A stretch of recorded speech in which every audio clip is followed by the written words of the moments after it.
საქართველოში დღეს დაახლოებით 2 მილიონამდე ადამიანს აქვს სესხი, რაც მოსახლეობის ნახევარზე მეტია. 31 მარტის მდგომარეობით კრედიტ ინფოს ბაზაში არსებული სესხების ჯამური მოცულობა 77 მილიარდ ლარს აჭარბებს.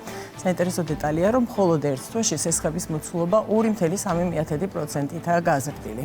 ამავე მონაცემებით ვადაგადაცილება უფიქსირდება 372,500-მდე ფიზიკურ პირს. საინტერესოა, როგორ არის ხესხები გადანაწილებული საფინანსო სექტორში, ბანკებსა და არასაბანკო ორგანიზაციებს შორის, ასევე სად ფიქსირდება ვადაგადაცილებები ყველაზე ხშირად და რა როლი აქვს კრედიტ ინფოს.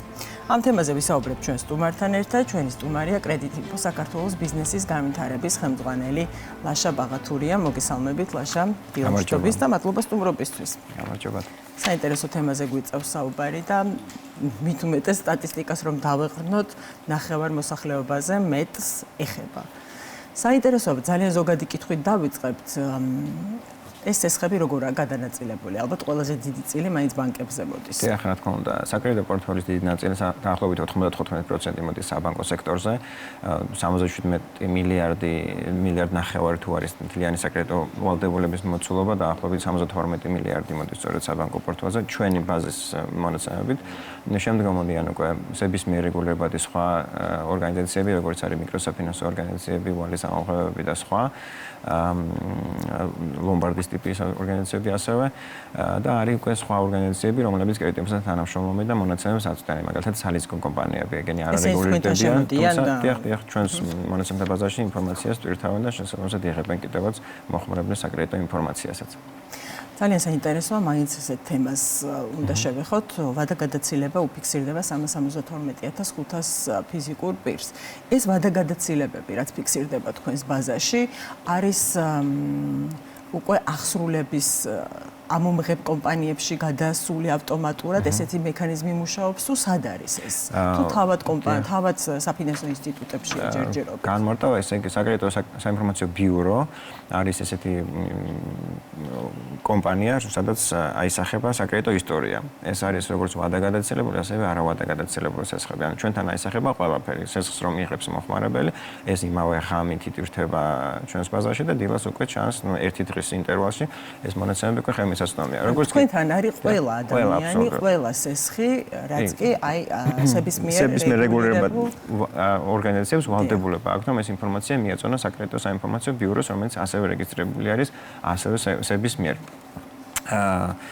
ეს მონაცემები მოდის ჩვენთან. შესაბამისად, მე როგორც კი ვადაგადაცილება ფიქსირდება, ან გადახდა კეთდება წარმატებული, ხო, ეს ინფორმაციაც ავტომატურად იტვირთება მონაცემთა ბაზაში. ასე იგი, ჩვენთან მოცემულია როგორც დროული გადახდები, ასევე დაგვიანებები. აი, როგორც კი ერთი დღე დაგვიანდება, ბიუროს ბაზაში უკვე მოცემულია, რომ ამ სესხზე იყო გადახდა 23 აპრილს და დღეს 24 აპრილს უკვე ვადაგადაცილება არის ერთი დღიანი.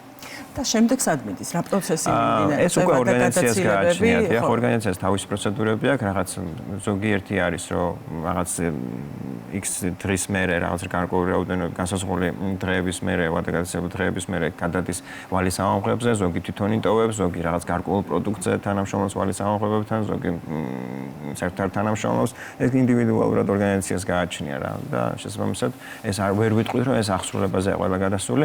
ეგ ჩვენ რაც სტატისტიკად თქვენაც მოიყვანეთ, ეს არის 30 დღეზე მეტი დღიანი ვადაგადაცილება, ვისაც აქვს ეს ფიზიკური პირი. რომ ამის გარდა არიან, რა თქმა უნდა, იურიდიული პირები, ამის გარდა არიან კიდე 1-დან 30 დღემდე რა ვადაგადაცილებაც არსებობს, უბრალოდ ჩვენ საჯარო სტატისტიკაში ვაქვეყნებთ მაგ მონაცემებს. 30 დღეზე მეტი ვადაგადაცილების მქონე. და საინტერესოა ეს ტენდენციებზე რო ვისაუბროთ და არა კონკრეტულ რიცხვებზე, ტენდენციები როგორია? გაიზარდა ვადაგადაცილებები, უფრო ყურადღებით არიან სესხის წლების განმავლობაში ჩვენ ვაკვირდებით ხოლმე, რა თქმა უნდა, ამ დინამიკას.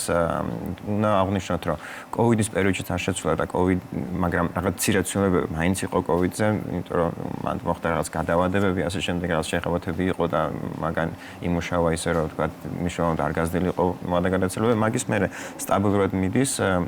არის თვეები, როცა გაიზრდება, არის თვე, როცა შემცირდება. ანუ ეს ნიშნული რაღაც ისეთი რყევებს არ განიცდის, რაც საგანგაშო შეიძლება იყოს და რაღაც გარკვეული რაღაც შეშფოთების საგანი შეიძლება იყოს. ერთი აღსანიშნავი იმისავე, რომ დეკემბრის ბოლოს მონაცემთან შედარებით, აი წლის ბოლოს მონაცემს თუ შევადარებთ, რაღაც გარკვეული რაოდენობით გაზრდილი არის ვადაგადაცემაში მყოფი ფიზიკური პირების რაოდენობა. ეს ძირითადად მოდის ზოგადად რო ვიცოდეთ, რომ დავაზუსტოთ, ხო, ყველაზე რისკიანი არის სამხმარო პორტფელი, ანუ სამხმარო ცეცხლები, განმანდებები, განაწილების ესეთი მოკლევადიანი პროდუქტები, ასევე საკრედიტო ბარათები და შემდგომ მოდის უკვე ბიზნეს ცეცხლები. და ეს ძირითადად ვადაგადაცილებები ვის უფიქსირდება? ბანკებს თუ სხვა საფინანსო ინსტიტუტებს? როგორც აღნიშნა, ყველაზე დიდი პორტფელი დაახლოებით 95% მოცემულია ბანკებში და შესაბამისად ძირითადი წყარო, ასე ვთქვათ, ვადაგადაცილებელ პორტფელისაც სწორედ საბანკო პორტფელი. აი რა შემთხვევაში ხდება? ლაშა ძალიან საინტერესოა. მოქალაქისთვის პირობების შეცვლა. აი განსხვავებული პირობებით, როდესაც უდგება უკვე ბანკი, როდესაც მას აქვს ვადაგადაცილება სესხლში. ეს არის თუ არა განმაპირობებელი, მოდი ესე შემოვაბრუნებ კითხვას. ეს არის თუ არა განმაპირობებელი ფაქტორი, რომ მას გარკვეული ურთიერთობა უფუჭდება საფინანსო ინსტიტუტებთან, თუ ეს მხოლოდ რაღაც დროებითია დაფარავს სესხლს, ვადაგადაცილებას აღმოფხრის და ამით სრულდება.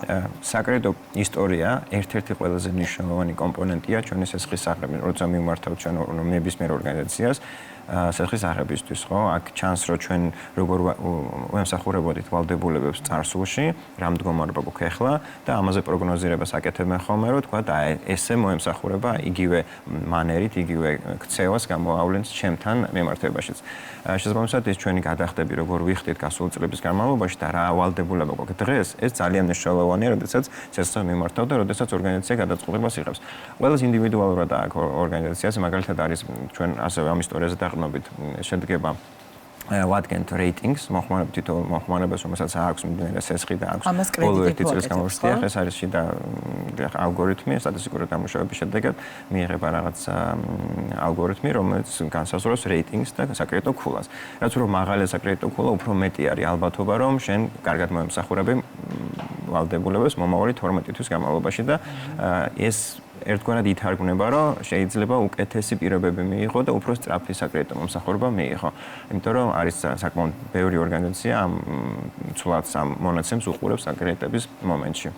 თვითონ მომხმარებელს შეუძლია თუ არა, მოქალაქეს შეუძლია თუ არა ამ სარეიტინგო ქულის გადამოწმება? რა თქმა უნდა, შეუძლიათ. ჩვენ გვაქვს აპლიკაცია ვებგვერდით ჩემი კრედიტ ინფო, სადაც ნებისმიერ მოხმარებელს შეუძლია შევიდეს, რეგისტრაცია გაიაროს. დაახლოებით 620,000 უნიკალური ფიზიკური პირი უკვე რეგისტრირებულია ამაზე და მათ შეუძლიათ წელიწადში 3 ჯერ სრულად უფასოდ მიიღონ ეს ინფორმაცია, როგორც სრული საკრედიტო ისტორია, ასევე საკრედიტო რეიტინგი ქულასთან ერთად და ჩვენ როგორც იცით, უკვე საკრედიტო ბიურო რამდენიმე წელია აგროვებს უცხოეთთან განხორციელებული ფულადი გზავნილების შესახებ ინფორმაციასაც და სწორედ ეს ინფორმაცია შეუძლია გადაამოწმოს თუ რა ინფორმაცია არის ასახული კრედიტ ინფოს ბაზაში, იმიტომ რომ ეს ინფორმაცია ცენტრალიზება რომ მოხდა ბიუროში, კიდევ უფრო გაადვილდა ამ მონაცემის და ამ შემოსავლის დადასტურება და სესხლის აღების მომენტში გამოყენება.